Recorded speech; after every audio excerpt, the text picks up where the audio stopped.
When Alexander Kane stepped out of his matte black Bentley, the flash of cameras felt colder than usual. He was used to headlines. As the founder of Kane Technologies, a man whose net worth had once been compared to small countries, attention followed him like a shadow. But today wasn't about investors or product launches. Today was about closure. The courthouse steps in Manhattan were crowded with reporters, bloggers, and curious onlookers. His divorce from Isabella Kane had been finalized an hour ago. 10 years of marriage reduced to signatures and a judge's quiet nod. Inside the black leather briefcase in his hand were 2 envelopes. Inside each envelope was a black card. Unlimited. No spending cap. No expiration. Alexander walked toward the waiting black SUV where Isabella stood, tall and composed in a cream coat that cost more than most people's monthly rent. Beside her stood Marisol, their nanny for the past 6 years. The woman who had practically raised their daughter, Sophie, while Alexander built empires. Isabella didn't look at him at first. "Is this necessary?" she asked quietly when he stopped in front of her. "It is," Alexander replied. His voice was calm, almost mechanical. "You'll never have to worry about money again."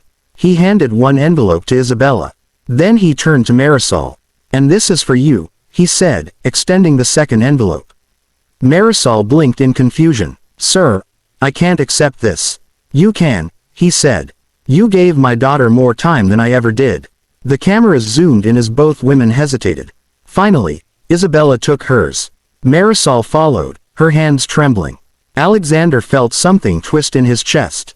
This was supposed to feel powerful, clean, final. Instead, it felt like losing something he couldn't buy back. That night, alone in his penthouse overlooking Central Park, Alexander poured himself a glass of 30-year-old scotch.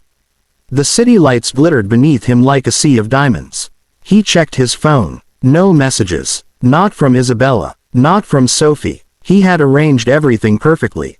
The trust funds. The properties. The cards. He had even transferred the Hamptons estate entirely into Isabella's name. He had given them freedom. So why did the silence feel so loud? At 11:47 p.m., his phone buzzed. A notification from his private banking app. He frowned. Black card. Transaction declined. That was impossible. The card had no limit. He opened the app. The declined transaction wasn't from a luxury boutique or a 5-star hotel.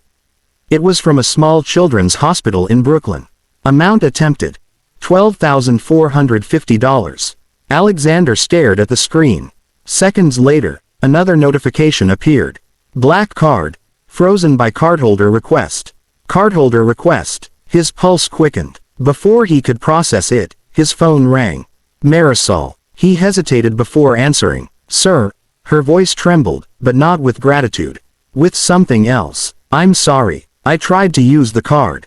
But not for me." "For what?" he asked, his tone sharpening. "For Sophie." The glass slipped slightly in his hand. "What are you talking about?" There was silence on the line. Then the words that made the most powerful man in the room feel small. "She's been sick for months," Marisol whispered. "Isabella didn't want to tell you. She said you were too busy saving the world." The city lights outside blurred. "Sick how?" he demanded. Marisol inhaled shakily. "The doctors think it might be serious.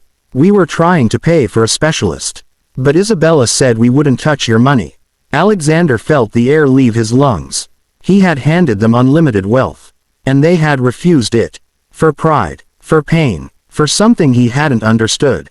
"Where are they?" he asked. "At the hospital." He didn't even grab his coat. As he rushed toward the elevator, the empire he had built felt meaningless.